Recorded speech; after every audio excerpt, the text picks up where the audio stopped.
வணக்கம். எளிதான hand lapping மீதான இந்த அமர்வுக்கு உங்களை வரவேற்கிறோம். அமர்வை தொடங்கலாம். இந்த அமர்வின் நோக்கங்களை பார்ப்போம். இந்த அமர்வின் முடிவில் நீங்கள் செய்யக்கூடியவை: வரைபடத்தின்படி ப்ரொஃபைலை குறிக்கவும், கூடுதல் மெட்டலை நீக்குவதற்கு செயின் ட்ரில்லை மேற்கொள்ளவும், அளவுக்கு ஏற்ப கோ எண்ட் மற்றும் நோ கோ எண்டை ஃபைல் செய்யவும், ஸ்லிப் கேஜ் கொண்டு இடைவெளி கோ எண்ட் மற்றும் நோ கோ எண்ட் ஆகியவற்றை சரிபார்த்தல், லேப்பிங் பிளேட் பயன்படுத்தி கேஜின் சர்ஃபேஸ் மீது லேப்பிங் முறையை செயல்படுத்தவும். இந்த செயல்முறையில் 5 முக்கிய படிகள் உள்ளன. படி 1, ஒர்க் பீஸை தயார் செய்தல். படி 2, செயின் ட்ரில்லிங் மற்றும் ஹேக்சாயிங்.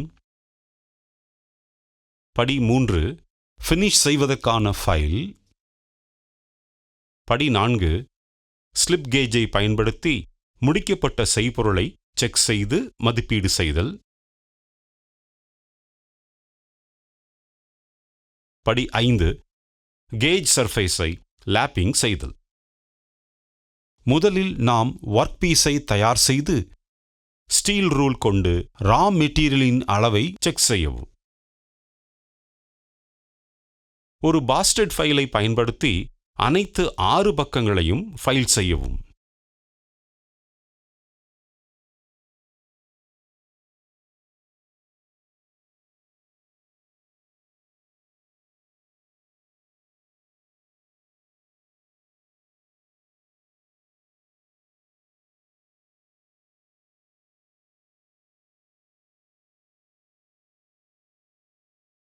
ட்ரை ஸ்கொயரை பயன்படுத்தி இணைவு நிலை மற்றும் செங்குத்தான நிலையை உறுதி செய்யவும்.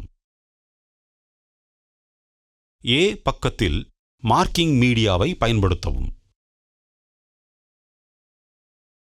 வெர்னியர் ஹைட் கேஜை பயன்படுத்தி வரைபடத்தின்படி அளவுக்கு ஏற்றவாறு குறித்தல்.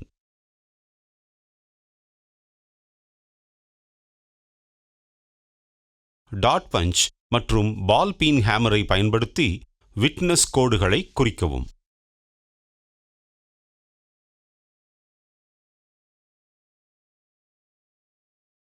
கிடைக்கக்கூடிய மூலப்பொருள் தேவையான அளவை விட 3 mm பெரியதாக இருந்தால் அதிகப்படியான பொருளை ஹேக்ஸா கொண்டு வெட்டவும். பாஸ்டட் ஃபைலை பயன்படுத்தி ரஃப் ஃபைல் செய்யவும் மற்றும் 73 mm x 73 mm x 9 mm அளவிற்கு ஏற்றவாறு ஸ்மூத் ஃபைலை கொண்டு ஃபினிஷ் செய்யவும். ட்ரை ஸ்கொயரை பயன்படுத்தி இணைவு நிலை மற்றும் செங்குத்தான நிலையை உறுதி செய்யவும். வெர்னியர் கேலிப்பர் மூலம் அளவை சரிபார்க்கவும். ஏ பக்கத்தில் மார்க்கிங் மீடியாவை பயன்படுத்தவும். வரைபடத்தின்படி வெர்னியர் ஹைட் கேஜை பயன்படுத்தி 19 mm, 41 mm மற்றும் 53 mm தூரத்தில் சி பக்கத்திலிருந்து சமன் வரியை குறிக்கவும். சி பக்கத்தின் முனைக்கு அருகில் 19 mm மற்றும் 54 mm தூரத்தில் பி பக்கத்திலிருந்து வெர்னியர் ஹைட் கேஜை பயன்படுத்தி புள்ளிகளை குறிக்கவும். வெர்னியர் ஹைட் கேஜை பயன்படுத்தி ஸ்பெசிமனின் பி பக்கத்திலிருந்து 36.5 mm இல் சமன் வரியை குறிக்கவும். ஸ்பெசிமனின் கோ எண்டிலிருந்து 11.5 mm, 17.52 mm, 55.48 mm மற்றும் 61.5 mm இல் பி பக்கத்திலிருந்து வரைபடத்தின்படி சமன் வரிகளை குறிக்கவும். வரைபடத்தின்படி ஆன்வில் மீது சென்டர் பஞ்ச் மற்றும் பால் பீன் ஹேமரை பயன்படுத்தி ஆர்க் சென்டர்களில் விட்னஸ் மார்க் இடவும். வரைபடத்தின்படி சர்ஃபஸ் மேஜையில் ஸ்டீல் ரூல் மற்றும் டிவைடரை பயன்படுத்தி ஆர்க்குகளை வரையவும். வரைபடத்தின்படி சர்ஃபஸ் மேஜையில் ஸ்கிரைபர் மற்றும் ஸ்டீல் ரூலை பயன்படுத்தி ப்ரொஃபைல் வரிகளை வரையவும். வரைபடத்தின்படி ஆன்வில் மீது டாட் பஞ்ச் மற்றும் பால் பீன் ஹேமரை பயன்படுத்தி ப்ரொஃபைல்களில் விட்னஸ் மார்க் இடவும்.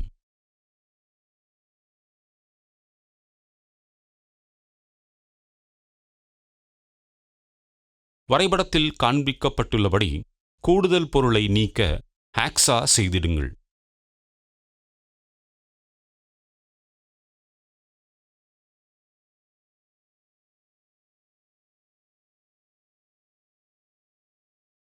அதிகமாக இருக்கும் பொருளை நீக்க ட்ரில் பிட் மற்றும் ட்ரில்லிங் இயந்திரத்தை பயன்படுத்தி செயின் ட்ரில் செய்யவும்.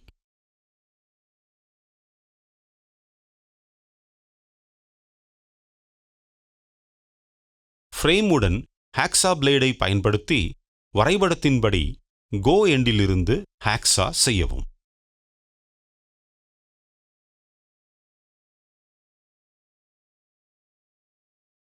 சிறிய ஃபிளாட் சிசல் மற்றும் ஸ்லெட்ஜ் ஹேமரை பயன்படுத்தி கூடுதல் மெட்டலை சிப் செய்து நீக்கவும்.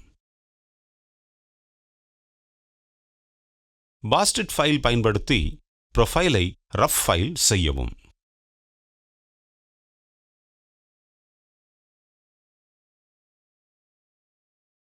ஸ்மூத் ஃபைல் பயன்படுத்தி ப்ரொஃபைலின் ±0.02 mm துல்லியத்தை பராமரிக்க அதன் வடிவம் மற்றும் அளவிற்கு ஃபைல் செய்து ஃபினிஷ் செய்யவும்.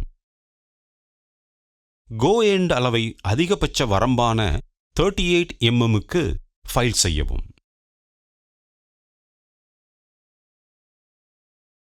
நோ கோ எண்ட் அளவை குறைந்தபட்ச வரம்பான 37.98 mmக்கு ஃபைல் செய்யவும். முக்கோண ஃபைலை பயன்படுத்தி கோ மற்றும் நோ கோ எண்டின் சந்திப்பு புள்ளியில் வி நாட்சை ஃபைல் செய்யவும்.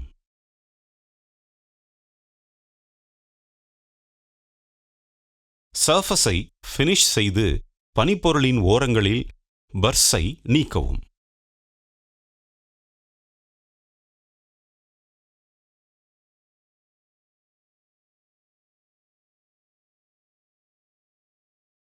கோ எண்ட் மற்றும் நோ கோ எண்டின் டைமென்ஷனுக்காக ஸ்லிப் கேஜை தயார் செய்யும் செயல்முறை குறித்து இப்போது கற்கப் போகிறோம்.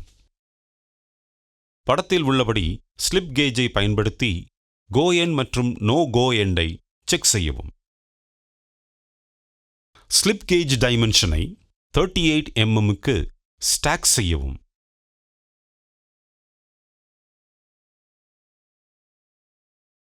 இது கோ எண்ட் உள்ளே செல்ல வேண்டும், ஆனால் 37.98 mm அளவு உள்ள நோ கோ எண்டுக்குள் நுழையக்கூடாது.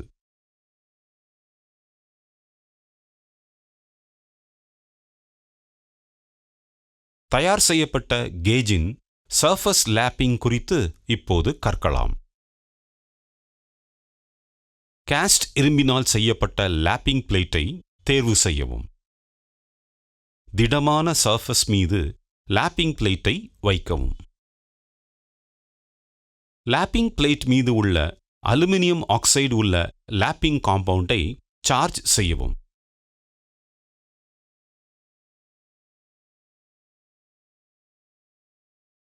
லேப்பிங் பிளேட் மீது தயார் செய்யப்பட்ட கேஜை வைக்கவும்.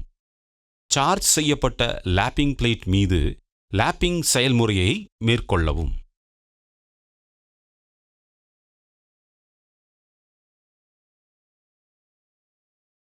லேப்பிங் செய்யும்போது சற்றே அழுத்தம் அளித்து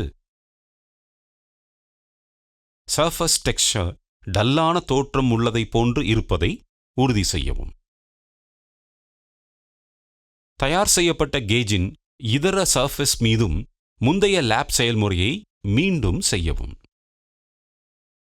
முழு சர்ஃபேஸும் லேப் செய்யப்பட்ட பிறகு கெரசின் கொண்டு சர்ஃபஸை சுத்தம் செய்து அதனை சோதிக்கவும்.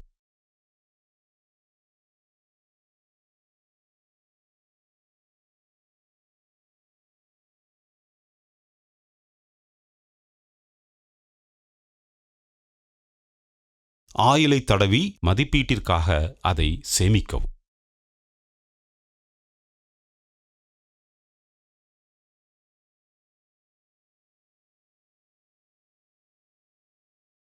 ரீகேப் செய்கையில் நாம் கற்றுக்கொண்டது என்னவென்றால், வரைபடத்தின்படி ப்ரொஃபைலை குறிக்கவும்,